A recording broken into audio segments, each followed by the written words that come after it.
We are no longer in Scotomaville. You can tell, right? Absolutely. We have left the station, as they say. So far, I've introduced to you 15 tools. And now it's time to segue. No. I don't mean that little scooter thing. I mean a smooth transition to the next section of the book. First half is just introducing the tools. The next half, by volume, will be actual stories and examples from individuals on how to pick yourself up by your own bootstraps without any boots. Granddad, why do you always cut your napkins in half? Well, grandson, during the global pandemic, most people were hoarding paper. And we simply had luxuriously thick and rich napkins, so we could easily cut them in half and they would pass as normal napkins. Well, Granddad, why do you always cut your pancakes in half? Oh, grandson, that one's really easy. We're seniors. We just can't eat that much. Well, Granddad, why do you always take so many supplements? Ah, that one's easy, grandson. I wanted to be sure that I could remember the name of that woman sitting across the table from me at this time in life. This might be a familiar sound. Are you now familiar with this? I think March, April, and May of 2020 certainly opened your eyes to what your triggers are and gave you the experience of being doubtful and worried, possibly depressed, anger, rage. You've discovered a whole bunch of things about yourself, but you're not sure why you do what you do. That's why I'm creating Scotomaville and hopefully showing you a way out. When I talk about an empty jar, right? Our current situation is not this. We've exhausted our resources being sure that our team was taken care of and that our clients still had servers. That means we've had to do this, like most companies have had to do, to sacrifice everything to try to keep things going. And we're out of time. That's usually a bad combination for most people. This is a good chance for us to demonstrate we're not freaking out. We've been here before.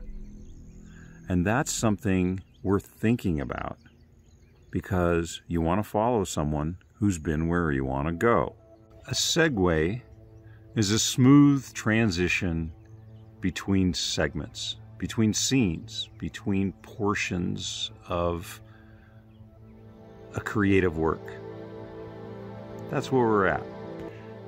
So far, I've shared with you my 15 favorite mental tools for discovering your blind spots, avoiding getting gamed, knowing the power of illusion, flipping your self-talk by mimicking, not falling for scarcity, knowing the power of stories, overcoming triggers by finding your false beliefs, becoming aware of your fixation, building an emotional vocabulary, quieting your inner noise, feeding your second brain, doing the hard thing, not by your habitual strengths, getting 3 points of reference, and knowing the science behind all those curves.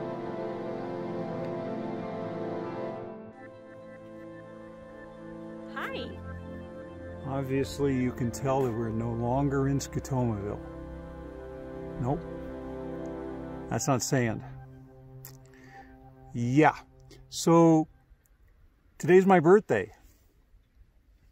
50 years ago, I laid in bed, stared at the model airplanes on my ceiling, and thought about all the bucket list things I wanted to accomplish. And the last few years of getting here has not been anything that I thought about at that time. And we talked about, yeah. You weren't in that picture in my 15-year-old bedroom. Well, you could take that a couple ways, but onus probandi. Right? We want to give you some evidence of the reality of getting out of Scotomaville. And that is that you don't go anywhere in a straight line, do you? No, you tack. Today is May 16th, 2020. You'll remember back at the great pandemic. You may remember that you were in a really bad place. We're in a challenging place. It's not a bad place. 50 years ago, I clearly remember onion peeling? I clearly remember looking at the Porsche 911 that I had put together at a plastic kit on my shelf, and several of the P-51 airplanes and gliders on the fishing string. I've become a glider pilot. I've owned a couple of Porsches. I've gone through my bucket list. I've pedaled across America 3 times. I've got 7 or 8 world records, depending on how you count it in technology. I didn't expect to be here at 65. I expected it to be different. But it wouldn't have been as rich. It certainly wouldn't have been as together. Memorable? Yeah, memorable. I think you wouldn't have all these lessons to share. And you do. And that's awesome. I expected it to be more from there to here, and not about all the places that I had to go, like falling off a glacier and becoming a quadriplegic. I mean, I didn't expect that. Bankruptcy from the construction. Anyway, there's lots of stories to come in the second section of the book. You're going to get to know some of that journey. And I want to encourage you to start taking note of your journey and let go of the expectations on when you're going to arrive. Because there's a great number of lessons to learn on the way. In all of those curves and all of those delays to prepare you for what you don't even know is going to be there when you get to the summit. We want to encourage you with this, that it is a journey to get up here. It's taken us many years, but we had to figure it out on our own. You don't have to. You can follow someone who's been there. All of the tools that I've shared in the 15 prior episodes, we use those. She beats me up with them all the time. No. I don't beat you up with them. I encourage you. Yeah, as if I lack courage. So what are you going to say to the wives? To the wives and the women. Husbands mature like a fine bottle of wine over time. God, set if you can wait that long. Well, I think that's the thing. Faulty expectations when it comes to marriages and relationships and partnerships and life and business is people don't stick it out. There was a fabulous speaker who spoke on the topic of you marry the person that you will grow with in your life, not necessarily the person you just love, because it takes resilience and commitment and perseverance. So Daniel is my best friend, and I happen to be his wife, and of course business partner. Sometimes we're best enemies too. That's all comes with the territory. You weather through it. You don't personalize it. You are a great case study for me psychologically over the last 21 years. So, you know, that's another Husbands, reason. I want you to really think about that for a second. You are a guinea pig for your spouse's experimentation. I wonder what would happen if I did this. Like, I'm going to commit to this project and let him find out later. That is where there is the balance of, or the filling of the gaps between strengths and weaknesses, or different talents that are meshed together. And sometimes it's a little awkward doing that dance, but if you trust each other, then you can navigate through that with some pain, with some discomfort. And we've had to learn to do that while healing from our childhood wounds. One of the primary things I've had to learn is to stop putting so much trust or belief in what I feel. My feelings are terrific at building or designing a building, or solving a problem with code, or coming to an artistic expression on something. Being highly functional and being aware of all of that that's going on in me, that's really terrific for a lot of artsy things. Not so much when it comes to making strong business decisions. And I've had to learn to distrust my emotions and trust more on the triangulation, on what we've agreed is where we're at and where we're going and where the most general likely heading is, and how many more turns we're going to be able to make it with the current resources and energy and emotion and dynamics of what's going on, factoring in. This pandemic situation is a great training ground for developing street smarts. And it's being nimble, adaptable, pivoting, adaptable, pivoting. We play board games. We do.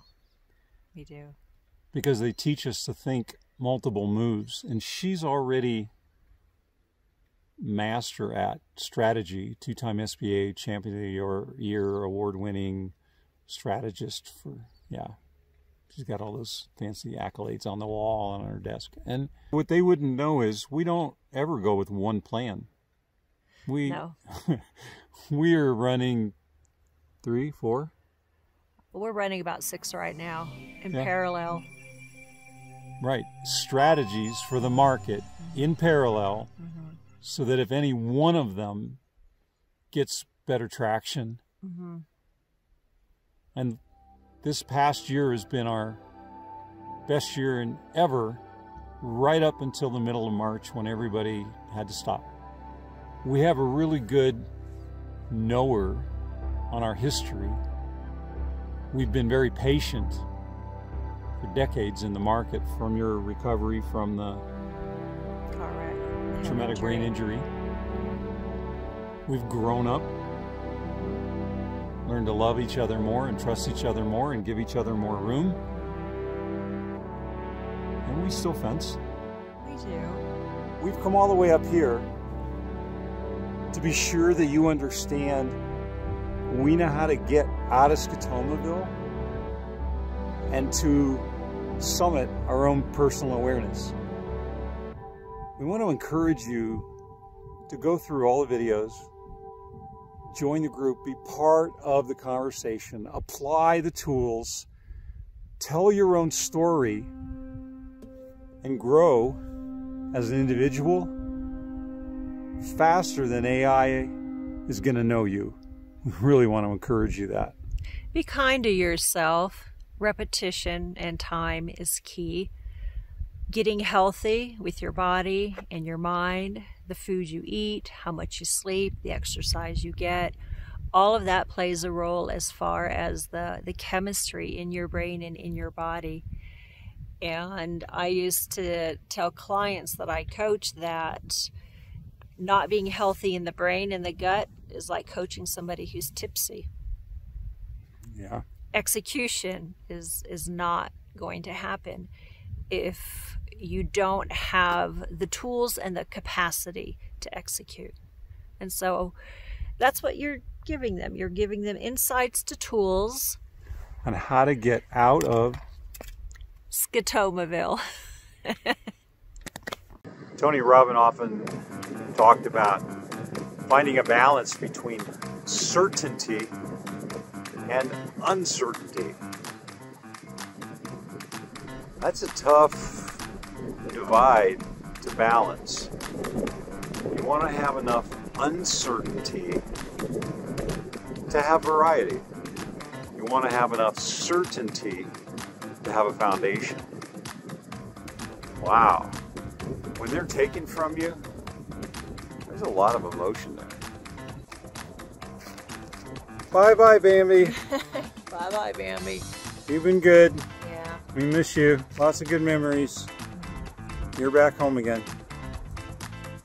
When I suggested that you cut your grapefruit and set a napkin, and the reason is you never know when you're going to be doing that in a hotel room. Life has curves.